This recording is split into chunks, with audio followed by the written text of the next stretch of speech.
I'm currently working on a world map that shows where the Anunnaki were, where they went, what times, and who they were in different places. So, for example, Horan, who was the name for an Anunnaki, was actually Horus in Egypt. So you will get an idea of where they went, who it was, why they went to become Greek gods, etc., and what time frame. So you can see that they disappeared from one place to another, and obviously some of this will be backed up by mainstream science. Obviously, we know that mainstream science deliberately try and play down some of these dates. As if you've watched my previous videos, you'll see. So this world map, I think, will be absolutely invaluable. It shows you that the Anunnaki went to India, etc. I don't think anyone's ever done anything like this before, and please let me know if this is something you'd be interested in seeing. So you will have all the different names for each Anunnaki and where they were. Massive map. Let me know. Hang on, why are the Anunnaki connected to the Egyptian gods? Really? Seriously, how can we even connect the two? I mean, mainstream don't even admit that there's Anunnaki. They admit that there's Enki and Enlil, etc., because it's written in stone tablets, and they can't deny that are in the British Museum. But come on, that's a bit of a stretch to say the Anunnaki ended up in Egypt, isn't it?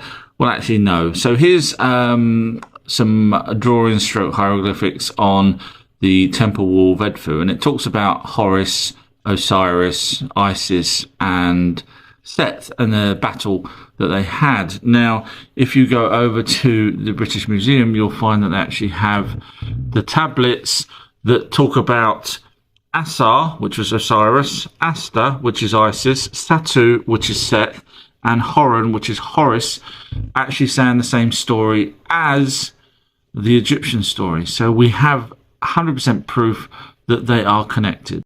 Are the wings depicted on Anunnaki actually really wings, or are they something else? Well, in ancient texts it talks about Horan, which was actually Horus, who was an Anunnaki, was given wings, gibble wing sandals. Now, what if the translation of sandals was actually wrong, and it should have been back, for example, instead of sandals, in which case that would explain why the Anunnaki have wings on their backs. Now, the actual Egyptians also had the wings on their backs, just as I said with Horan, or Horus as it's also known in Egyptian times. So what if they actually were like winged suits and could fly? Now, the actual description was that they could fly like, in the ancient text, they could fly like a falcon. So maybe these wings are not symbolic after all. Maybe they did actually fly from the tops of the mountains as described in the ancient texts. What is this? It's a mummified scarab beetle. The effort they went through to mummify a little beetle like this. Now, normally we associate the scarab beetle in Egypt with life after death, etc. However, there are other properties. If you watch my previous videos about levitation of the wings of scarab beetles, you'll see there's a possibility that they use that same design to help move the blocks. But here's another example of showing you that these seem to have, and although you'll think this is static, it's not actually static. It's to do with the cones on the inside. Please watch my previous videos to understand more on that. And quick message from fridgedoораlarm.com. This is a place where you can buy a fridge door alarm, and you can set it to however long you want before your fridge door alarm goes off. I know some fridge freezers have them already, but if you don't, you can buy them here. They send to let me tell you why aliens are not real. So I was doing a live last night, and I had people saying aliens are not real. I've even had people saying demons are real but aliens are not, even though we kind of know that there's other planets, but we don't know there's hell. Anyway, the reason why basically people don't know or don't believe in aliens is simply, very simple, they haven't researched. So if you research things, after a period of time, you will come across the answers. Unfortunately, the people that say there's no such thing as aliens watch mainstream TV and haven't actually researched themselves. So they're obviously not aware of, for example, the Rendlesham Forest incident with military actually admitting that there was UFOs. They don't know about the Roswell incident unless they believe that it was a weather balloon, in which case they really are. I've got some fresh air I can sell you. The Phoenix Lights incidents, which thousands and thousands of people saw, and loads took videos of this craft that was at least a mile wide flying over.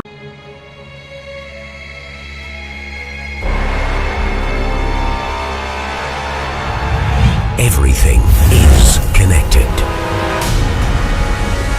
In a world you thought you knew, one book will change the way you look at life forever. 30 years of research explains how Earth was smashed into. Discover the real name of the alien race we call the Anunnaki. Learn why everything started in ancient Mesopotamia, now modern Iraq. Examine the proof between humans, Anunnaki, and Egyptian rulers. You will find out that there were real giants living with humans. The pyramids were not tombs. They were technical devices built by aliens and man. Do you believe the dinosaurs all died out millions of years ago? Think again.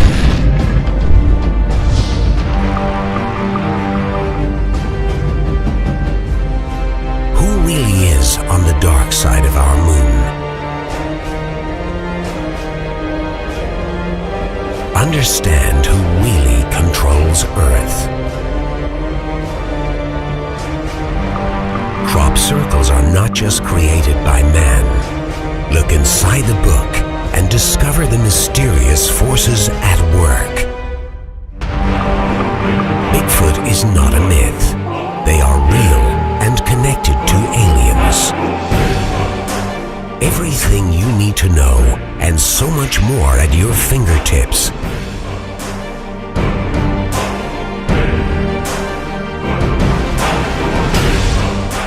Available from Amazon, Kindle, and OurUntoldHistory.com.